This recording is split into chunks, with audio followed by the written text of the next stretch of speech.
the woman of the hour here, and that's and forgive me for not saying married names and stuff. And Jessica Wilson, and just to show you how tough. Whenever you recruit a kid, you never ever know what it's going to take to get that kid. Like I was telling Jack over here. Well, I think Jack's on, but I said my last kid I recruited this year, I got her Hertz Donuts. I think that'll lock her in. You know. Now Jess, with Jess it was different. She shows up on a day it is absolutely pouring rain, and it is just miserable out. And she leaves here, and there's no way she's coming to Doane. No way. And if it hadn't been for Gene Chupin, who was an admissions counselor at the time, suggesting we bring Jess back when the sun was shining, that locked her in. We got Jess. Now, I don't know if that was the reason, but I always remember Gene saying, if we get her back here during the sunshine, she'll come. So anyway, that's how we got Jess. Jess, I had to recruit like crazy to get Jess. She went on a trip to Mexico with some recruits before she came here. And I don't know how many games I saw her play, but I saw her Wahoo team play a lot of basketball games. So when she got here, we had 3 Final Four teams, and Jess was part of 2 of them. And some things that go unnoticed with those Final Four teams. The first one, we got beat on the last second shot. We were down 15 points with 9 minutes to go, and only 2 people scored the rest of the way. And then we had an All-American point guard by the name of Amari Mosky, and the other one was Jessica Wilson. Now, Tracy pointed this out to me. Trace, if you can stand up a second, would you please? But Trace played for me, and she coached here for 20 years. Trace pointed something out that I hadn't thought of, and she's absolutely right. Jessica Wilson scored over 1,400 points here, and not only during free throws, was the only time she ever saw the basket when she shot. And what I mean by that is she had this fadeaway jumper. And there's no way, I mean, by the time she was finished shooting, she was almost on the ground. But yet she was able to score 1,400 points. I had an assistant once that was going to correct her, was going to straighten out her fadeaway. Well, I grabbed that assistant in a hurry. She wasn't with us very long.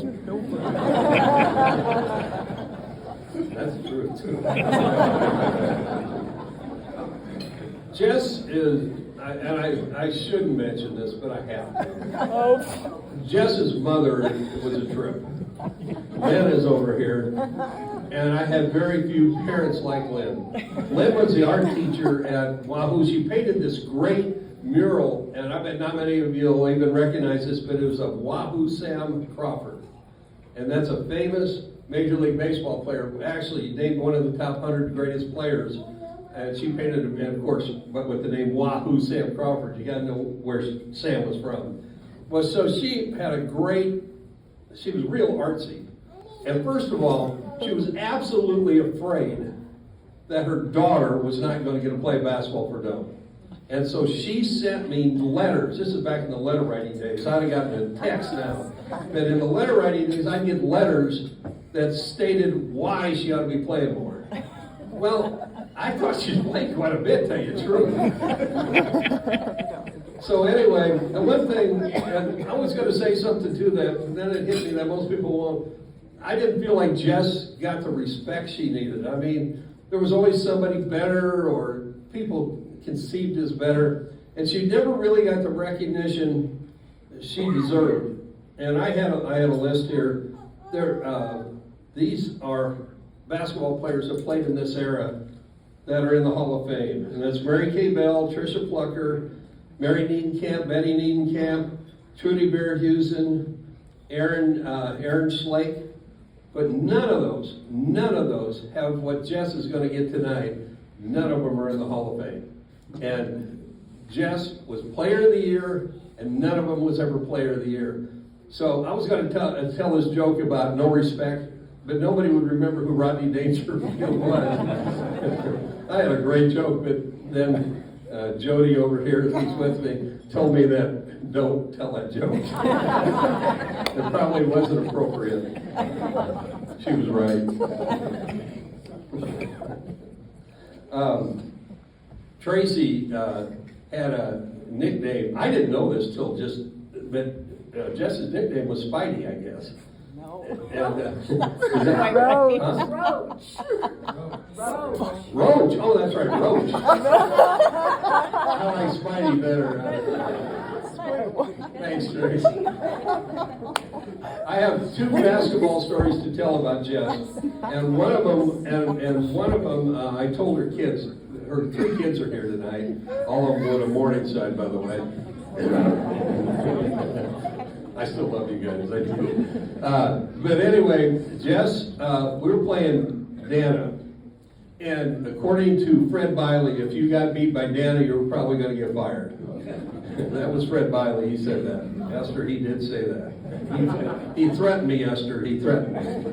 So anyway, we're playing Dana. It's a close game. We're up 6 points with 2 minutes to go, and we would automatically go into a delay game in 2 minutes. No timeout, no anything. Every player on the floor, we'd go in delay game. I just had to call the play we wanted to run. Well, I wanted to run this play where we would, Jess would get a screen, and then we'd screen for her, and she'd come around about 6 feet from the basket and shoot her fadeaway jump shot. Ran it to perfection. We're up 8. Get the ball, come back down, we get a stop, come back down. Well, if it worked once, it's got to work twice. So we run the same exact play. They're a little bit smarter this time, and she comes and she's about 10 feet from the basket. This time, I mean, she's almost flat on her back, nothing but net. She scores, we're up 10. We go down, get the ball back, come back down. Why not? We'll run delay. Well, even though we're going to win the game now, we'll run it one more time. So we ran the same exact play. This time, Jess does fall on her back at the free throw line, nothing but net. And the other coach is screaming and hollering and calling timeout, and I've never seen anybody pull her hair out like that, like Kathy Foley from Dana did. That was a great, you had to see it to appreciate it. I know you're sitting here going, what's he talking about? But it was a great sequence. The other one, and it was probably, I know for me personally, it was the greatest upset a team of mine ever had. And that was, we were in the Elite 8 of the national tournament, and we're playing Briarcliff.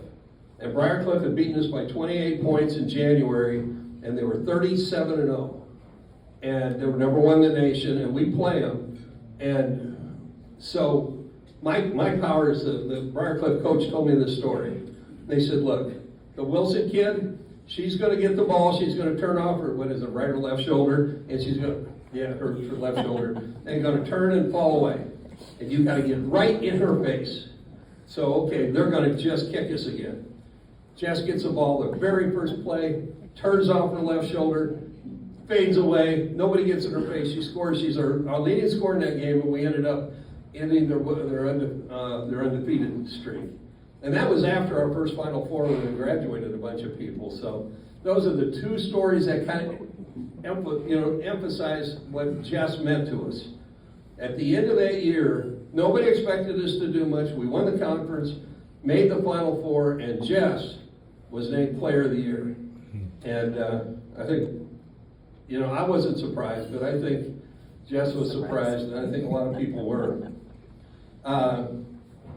Jess came to Doane, and her mom hoped she would get a little playing time. Then she went to become a really reliable scorer and player on her team. Oh, and last thing, by the way, Jess was a great rebounder, and Tracy one time came off the screen and was supposed to shoot it, and instead she passed it to Jess, who had turned to rebound and hit her in the back of the head. I had to get that one in. I forgot that one. But she came in, mom hoping she'd play, became a reliable scorer. Then she became an all-conference player. Then she became an All-American. And now she's in the Hall of Fame.